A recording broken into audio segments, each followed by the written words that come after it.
Hey up everybody, welcome back to the Aldo Cycling YouTube channel, where today we're going to be taking a look at the final Grand Tour of the season. It's the Velogames Vuelta at España.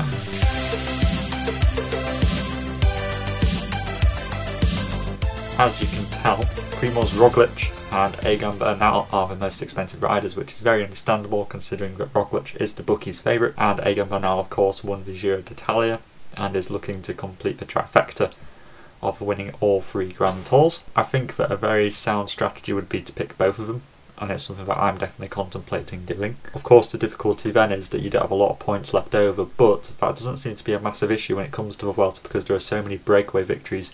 You can really pick some cheaper riders in your unclassified rider section, your wildcard section and your climber section, and you're not really penalised because you get a lot of kind of more random riders you might not have heard of going into the breakaway and getting you points that way.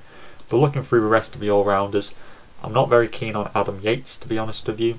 I think that he'll more than likely be in a domestique role for the other Ineos Grenadiers, likely Bernal and Carapaz.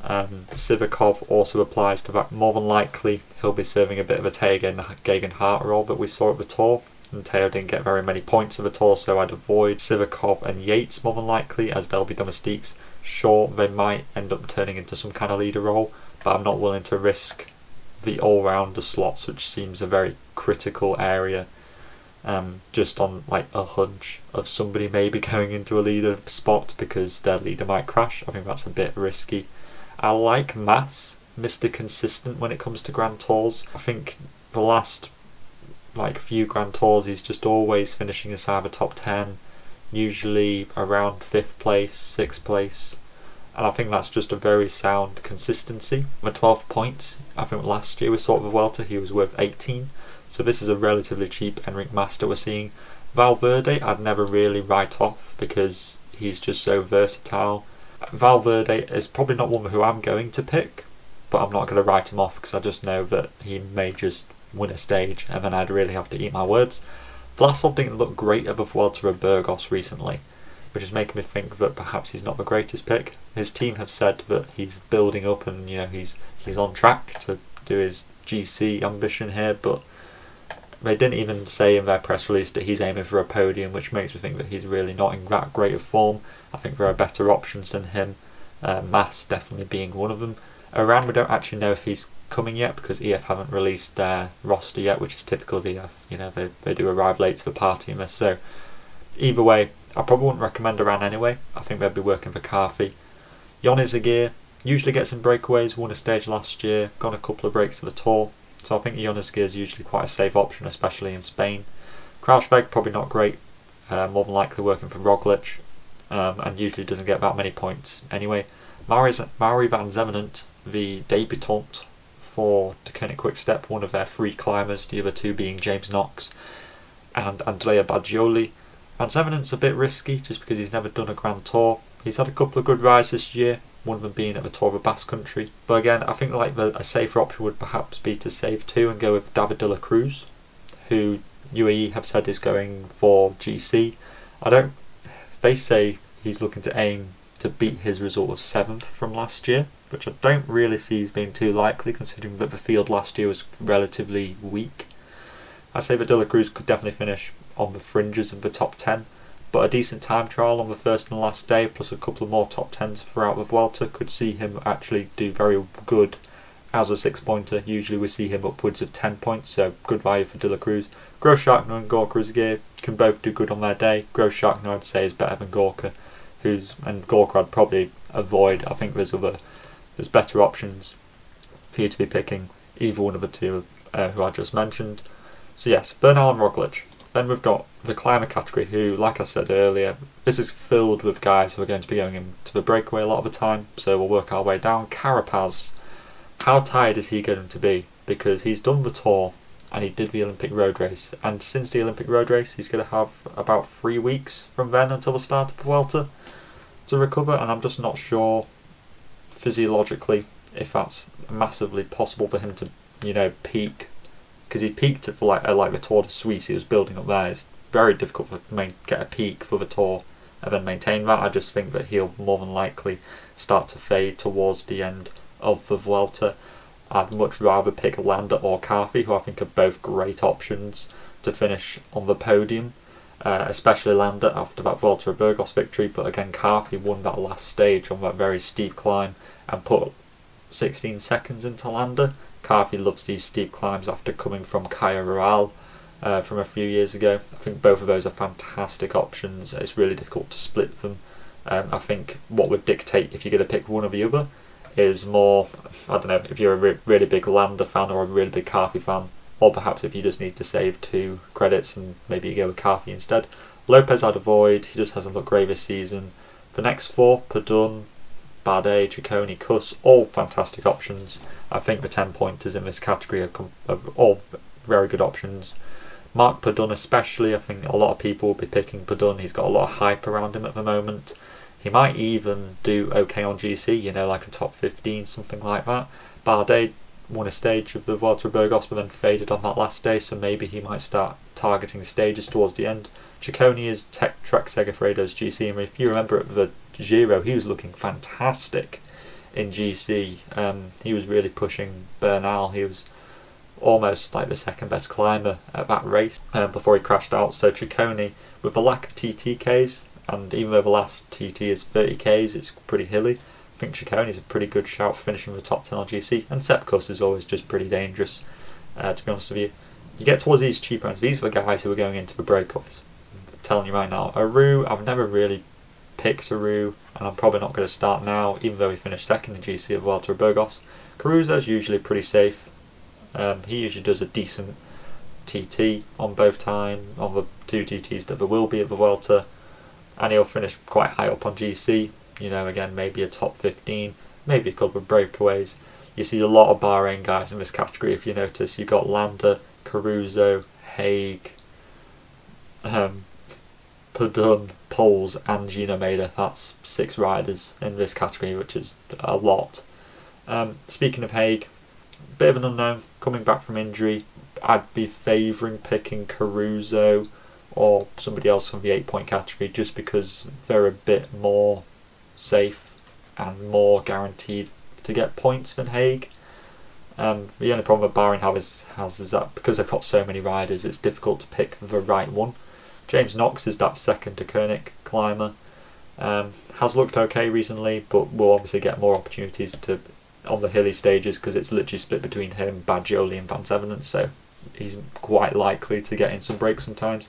Micah, bit of an unknown, probably not going for GC, probably going for stages. Will he win a stage? He could do, but I'm not thinking that's very likely. If Martin does what he did at the Vuelta last year, which was to target stages in the mountains classification, he'll be incredibly good value for money at 8. But if he tries to go for GC like he did at the Tour, then he probably won't get you too many. It just depends on what his mentality will be for this race. I'd expect that he'll probably try to do what he did last year. That's my just crystal ball that I've got in my mind. Wout Poels, will he try go for the KOM classification in the Vuelta after being pipped at the Tour by Pogacar? I think he could do. I think he might have a bit of a chip on his shoulder about that. Then you get into the 6-pointers, who I'll just pick out the ones which I really like. Lucas Hamilton is one of the few climbers that Team Bike Exchange, or pure climbers that Bike Exchange have. The other one is Mikel Nieve and Nick Schultz. I think each one of those 3 are great options because Bike Exchange are looking to do a very aggressive race. Gino Maeda is a good one as well for the other Bahrain guy. He was of course working for Landa at Burgos, so perhaps we haven't seen an indication of his true form. And I think that Harm van Oker is another great one. He's one of the 2 guys that Lotto Soudal have said are really spearheading their attacks. The other one is Angeleus Clone. So that's all the climbers done with, and that's all the all-rounders done with. Sprinters, this is the part which I feel like I've almost got the most sorted out. I'd probably say avoid Demar. I know he's got a good lead out and everything, but I don't actually think he's the fastest sprinter here, and I just don't really like his consistency. I think that Philipsen's probably a better shout for 18. Not 18? 14. God, imagine if he was 18. My word. Jon Aberastori, avoid him, but far better options for 10. Including the main man, Fabio Jakobsen, the one who I'm especially liking. I think that he looked pretty good at the Tour of Wallonie. I think that's where he won a stage ahead of Gaviria and the likes. decent lead out here. I think that Jakobsen could certainly pick up a couple of stages. Michael Matthews, you're probably more banking on getting in breakaways or a couple of puncher stages. The amount of times I've put a puncher on thinking, oh, they'll get more points than the pure sprinters because, you know, they'll win the puncher stages, and it never happens. I'm thinking this year perhaps I might just go with the pure sprinters, of which you do also have Jordi Meus and Juan Sebastian Milano. Of course, Milano won 2 stages of the Vuelta a Burgos recently with the help of Trentin. UAE released their team today. Previously I was thinking Trentin would be a great shout because he'll probably do puncher stages and sprint stages, but he'll more than likely be helping Milano in the pure sprint stages. So I'd say probably Philipsen's good, Jakobsen's good, Milano's good, Matthews is okay. You got a couple of good 8-pointers, Danesi and Mezgec. I'd say that they're probably the fastest ones there. And the 6.1s, I'd probably say Venturini is your best shout if you're really looking to save some points there. Honestly, I feel like because there's only going to be about 4 sprint stages, you're probably better off avoiding the 14-point sprinters. I know they're really, they're technically the best sprinters, but I do think that the likes of a Jakobsen and a Milano can match Philipsen for 14, and therefore you get to save 4 credits and put them somewhere else. That's just my opinion. I think you're better off picking it like a 10-point or an 8-point sprinter rather than splashing out big up there. The unclassified riders. I think I'm really going to annoy some people by pointing out Jay Vine here, who's a fantastic talent for Alpecin Fenix, came from the Zwift Academy, and he came 5th up the mountaintop finish on the last stage of Burgos, which is just outstanding considering the quality of the riders who were around him. I think a lot of people will be hoping they could just slide Jade Vine into their team and just kind of hope that nobody else notices, but unfortunately, yeah, I'm just going to ruin that party, so, you know, that's my bad. You got some fantastic unclassified riders, and for the first time really ever, you got 10-pointers in the unclassified section. You got Pidcock and Schachmann here, who are both fantastic options. Pidcock I'm not overly sure about. What's he going to really be allowed to do by Ineos? You know, he could do a good opening TT. He might be allowed to go for a couple of stages, but I just think that he'll more than likely be put into the peloton and put into domestique duty and just be told to go through the motions there. But Schachmann I think is just a safer bet, just because we know what he can do. We know he's got a good TT and a good kick. He's one of the only climbers that Borov got here alongside Grossschartner. I think that's probably quite a safe shout, more than Pidcock. But that's just my opinion on that. But yeah, I'd be favouring Schachmann over Pidcock in this race. You've also got Aramburu and Baggioli as 8-pointers. Both of them are great picks. Baggioli being, you know, second of a Tour de l'Ain recently. Aramburu just a great puncher. And then we're going to move on to some 6-pointers now and just point out ones which I like. You've got Thymen or Ensman, good one for DSM, good climber. You've got like Will Barter down here, who, you know, if he can do a TT like he did at the Vuelta last year, then he would be a good shout. Geoffrey Bouchard is apparently going for GC for AG2R Switzerland, but he's also the KOM classification winner for the Vuelta in 2019 and the Giro for 2021. 9th in GC at the recent Vuelta Burgos, really good shout to put him on, but, you know, where would he finish on GC realistically? I'm not overly sure. You've also got like Cohn Bauman there.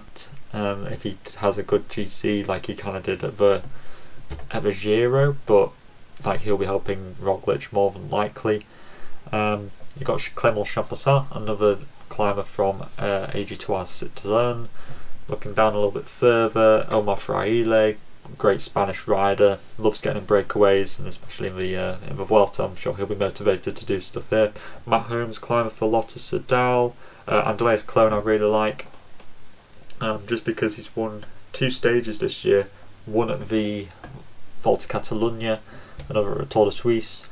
Very over challenging terrain, especially the Tour de Suisse one. He beat Rui Costa, but then Costa was relegated in the sprint. I think that Krone's just a great one. Juan Jose Lobato, JJ Lobato could be a good one for like a 6-point sprinter alongside Ricardo Minali. Ruda Malard, I put him in the Giro, but I've just got a bad taste in my mouth about Malard because he literally did nothing for me in that whole race. You got Simone Petilli, who did a good climbing performance in the Tour of Romandy, I think, if I remember correctly. Edward Plancart there. You've got Luis Leon Sanchez, Quinn Simmons, Michael Storer, who won the Tour de l'Ain recently. Jan Tratnik, good TT, and maybe allowed to go into the break a couple of times, and set the mark maybe for some of those rolling transitional stages. Could be a decent one. 4 pointers. Sebastian Berwick looked good at the Tour of Norway recently. Lawson Craddock could do some good TTs first and last stage, and maybe allowed into the break a couple of times. Odd Christian Eiking came second in GC behind Ben Hermans at the recent Tour of Norway.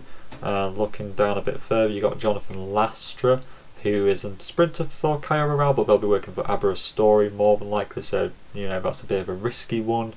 Looking down a bit further, Remy Rojas came third in that stage, which Andreas Kroon won at the Volta Catalunya this year, and Maxime Van Gils a great one for Lotto Soudal, and then you've also got Jay Vine right there.